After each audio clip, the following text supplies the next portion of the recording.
Custo de vida, emprego e desemprego, cesta básica, tarifas públicas, salário mínimo.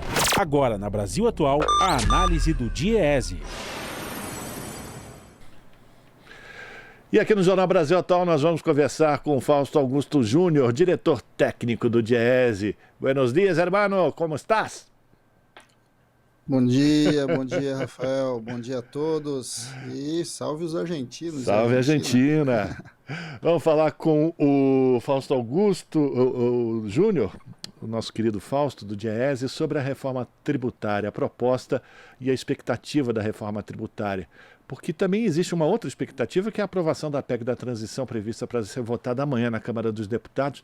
E aí o Fernando Haddad, o futuro ministro da Fazenda, anuncia que seu primeiro objetivo no cargo será encaminhar a proposta de reforma tributária para o início de 2023. O Haddad já afirmou que qualquer discussão sobre planos do governo para manter as contas no azul depende justamente da aprovação dessa reforma. O economista Bernard Api foi convidado por Haddad para ser o secretário especial da pasta para a reforma tributária. Ex-secretário de Política Econômica da Fazenda no governo Lula, Api é considerado o mentor da proposta de reforma tributária, que já está em tramitação no Congresso Nacional. Fausto, eu queria que você falasse da importância fundamental de fazer a aprovação dessa reforma tributária, porque a cobrança de impostos no Brasil continua sendo muito regressiva, né?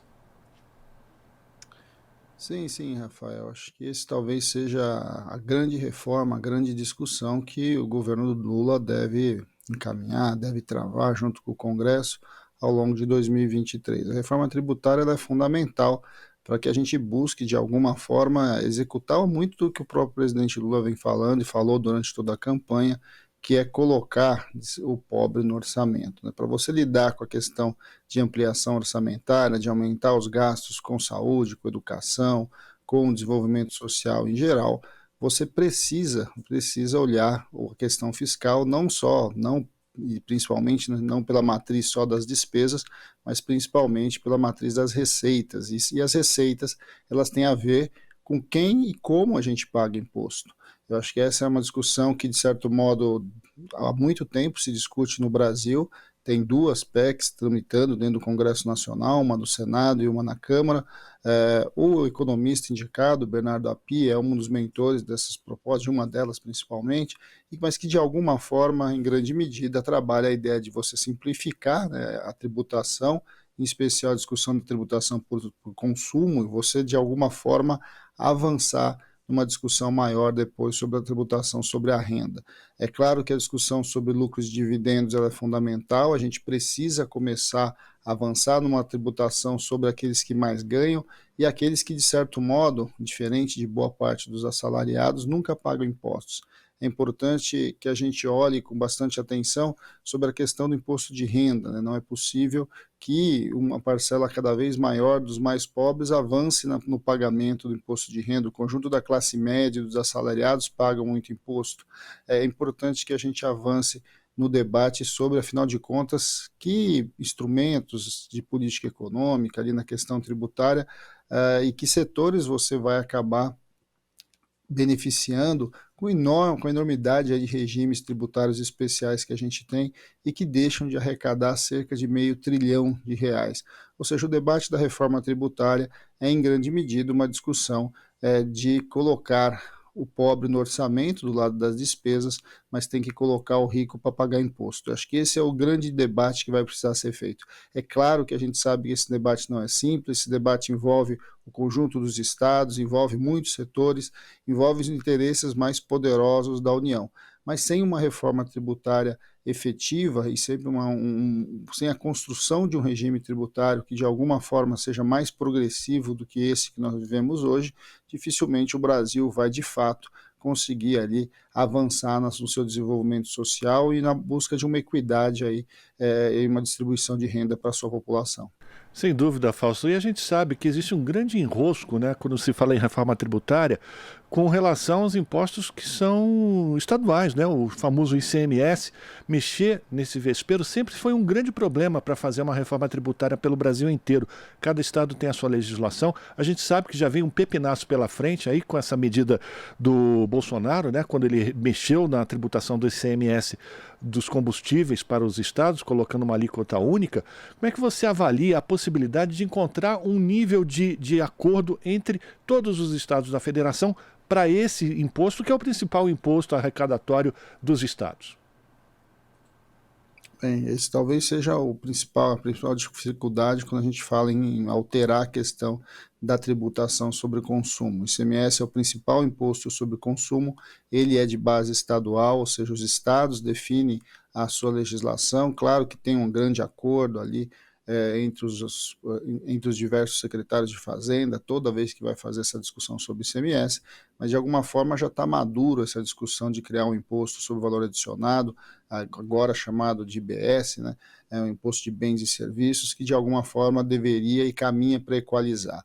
A discussão também da equalização do ICMS ajuda, de alguma forma, você acabar com a guerra fiscal e avançar aí num Brasil um pouco mais unificado, um pouco mais unitário, e que também dê previsibilidade para quem vai investir, que dê previsibilidade para quem vai lidar com a questão de colocar o seu recurso no estado A ou no estado B. Agora, é óbvio que a gente sabe que isso precisa ser feito com muito cuidado, com muita transparência e muita negociação.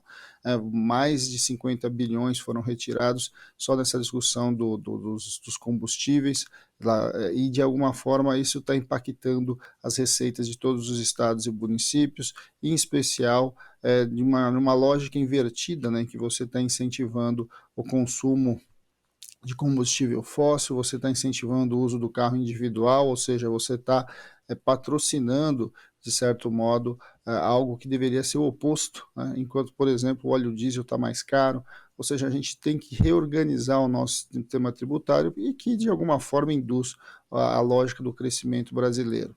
Essa discussão sobre os combustíveis foi uma discussão toda torta e uma discussão efetivamente eleitoreira, e que agora, no primeiro ano de governo, vai ter que ser enfrentado. Isso passa por rever a política de preços da Petrobras e, ao mesmo tempo, você equacionando a questão dos impostos em geral. Combustíveis é a principal base de arrecadação da maior parte dos municípios, dos estados, e vai ter impacto direto aí na receita dos estados, que já estão cortando aí recursos de saúde e educação. Então você precisa, de alguma forma, fazer uma grande discussão sobre, afinal de contas, que setores, que itens precisam ser beneficiados. Na discussão, agora, por outro lado, não é simplesmente simplificar. Nós precisamos caminhar da tributação sobre bens e consumo para a tributação sobre rendas e dividendos, né, e propriedade, porque esse é um grande problema do Brasil. A questão do ICMS e as várias formas de alíquotas que são colocadas de todo quanto é jeito tem muito mais a ver com uma busca de tentativa de um lado de progressividade pela base do consumo e não de enfrentar o real problema, que é avançar sobre a questão da renda no Brasil. Imposto de renda é algo que precisa ser discutido, os mais ricos precisam pagar impostos, setores exportadores, como por exemplo o agronegócio, ele precisa pagar sua parcela do ponto de vista de contribuição. É um absurdo que a indústria, que é um motor fundamental do nosso país, pague boa parte dos impostos arrecadados setorialmente, enquanto o agronegócio paga muito pouco imposto no nosso país, seja do ponto de vista da pessoa jurídica e mesmo da pessoa física, uma vez que lucros e dividendos não são tributados. Então você precisa lidar com essas desigualdades, tanto do ponto de vista regional, quanto do ponto de vista setorial, quanto do ponto de vista da questão da progressividade de lucros versus consumo. Acho que esse talvez seja o grande desafio. Agora, é claro, a gente sabe que a ambição é grande, porém é lógico que a gente tem uma discussão bastante difícil dentro do Congresso Nacional e não tudo o que se precisa acabará sendo feito. Mas a gente precisa saber priorizar, e nessa lógica de priorização a gente vai avaliar aí ao longo do ano que vem como é que essa discussão vai avançar dentro do nosso país. Até porque, né, Fausto, a próxima legislatura, os próximos congressistas, deputados federais e senadores, eles não são nada progressistas, né? A maior parte deles ainda é muito conservadora, é muito defensora exatamente de todos esses problemas que você tem elencado aqui pra gente, né? E quando você fala de tributar os ricos, ou seja, e o presidente Lula falou isso claramente, é preciso colocar os ricos no imposto de renda e os pobres no orçamento. Quando você fala de tributar os ricos, como é que fica a situação da classe média que não vê a correção da tabela do imposto de renda há muitos anos. Uma coisa pode compensar a outra, você colocar os ricos cobrando o imposto de renda, pode compensar essa correção da tabela do imposto de renda e aliviar o bolso da classe média? Acho que esse talvez seja o grande caminho, né? E vamos lembrar aí, Rafael, que quando se fala de que a classe média paga imposto, nós estamos falando de uma classe média bastante pauperizada. Nós estamos falando de pessoas que ganham em torno de R$ 2.000, 2.500, R$ 3.000 por mês, ou seja, está bem longe de ser um modelo de classe média como a gente tem nos países desenvolvidos. É importante a gente inverter essa linha, né? Você precisa, de alguma forma, mexer na questão do imposto de renda, colocar os ricos para poder desonerar a classe média em geral.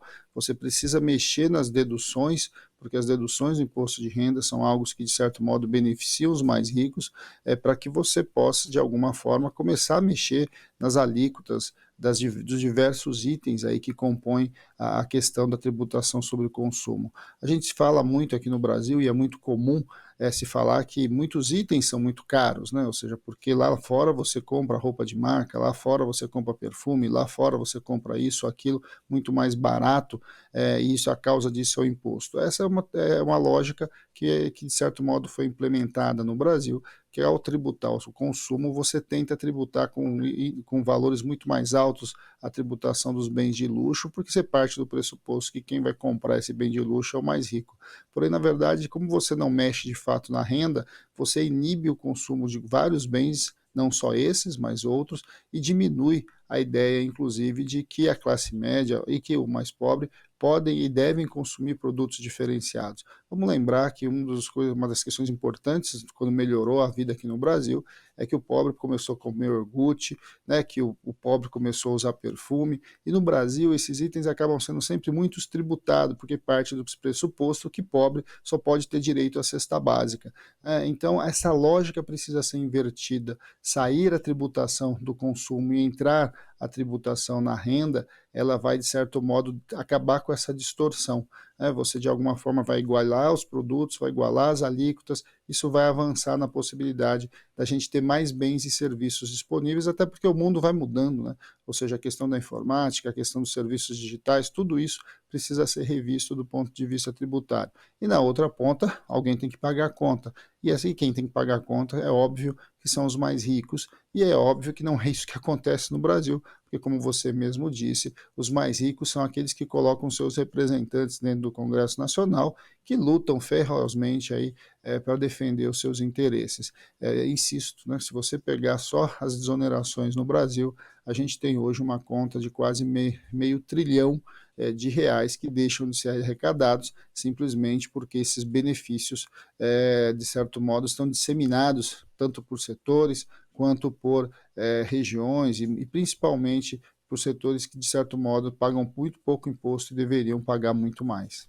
E para a gente fechar essa nossa conversa de hoje, Fausto, eu queria que você falasse de uma outra ponta também, um outro viés, que é a retomada de uma política de valorização real do salário mínimo, atrelada a essa discussão de diminuição dos impostos de consumo. Isso pode ajudar na retomada do crescimento do Brasil e diminuir esse fosso de desigualdade que só cresceu nos últimos 6 anos, depois do governo de Temer, depois do golpe contra Dilma.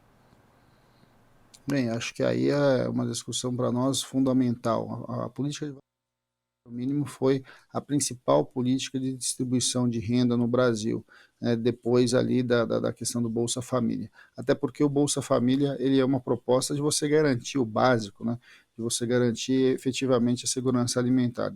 A política de salário mínimo promoveu e pode promover uma real redistribuição de renda no Brasil, porque ele puxa para cima um conjunto de salários. Não só as aposentadorias, não só os trabalhadores formais com o salário mínimo, mas a economia como um todo no Brasil tem o salário mínimo como referência. Então, aumentá-lo acima da inflação, de alguma forma, puxa toda a economia dos mais pobres para cima, né? Desde a empregada doméstica, do setor de serviços em geral, a manicure, etc., o pedreiro, o ajudante de pedreiro, os salários mais básicos baixos, inclusive da informalidade, tenham um salário mínimo como referência. É fundamental, o governo atual acabou de encaminhar uma medida provisória com um aumento muito baixo do salário mínimo, é possível você avançar mais sobre isso, e é importante que a gente encontre uma política permanente de valorização do salário mínimo acima da inflação. O salário mínimo precisa crescer, no mínimo, o que cresce a economia para além da inflação, e avançar ali para que a gente encontre caminhos para que vá, de alguma forma, subindo a nossa base salarial. Quando você sobe a base salarial dos mais pobres, você vai ver que o consumo na base ele cresce. Quando o consumo na base cresce, o comércio vende mais, a fábrica fabrica mais, e a gente, de alguma forma, vai avançando aí no desenvolvimento econômico e territorial. É importante lembrar disso, né? Não só do ponto de vista dos mais pobres, mas a gente sabe também que a política do salário mínimo ela beneficia as regiões mais pobres do Brasil e também as periferias. E isso tem a ver com o desenvolvimento regional, com o desenvolvimento local, que precisa ser estimulado para que a gente compreenda o Brasil na sua integralidade, e não só o Brasil da Faria Lima, o Brasil do mercado financeiro, do chamado mercado, que estressa toda vez que a gente fala que o pobre precisa melhorar de vida e que o rico precisa pagar mais imposto. Agradecer a participação de Fausto Augusto Júnior, diretor técnico do Diese, aqui no Jornal Brasil Atual, falando sobre a expectativa para uma reforma tributária. Fausto, muito obrigado pela tua participação. Um abraço para você, boa semana. Boa semana a todos, um grande abraço. Conversamos com Fausto Augusto Júnior, aqui no Jornal Brasil Atual. Você está ouvindo Jornal Brasil Atual. As notícias que os outros não dão.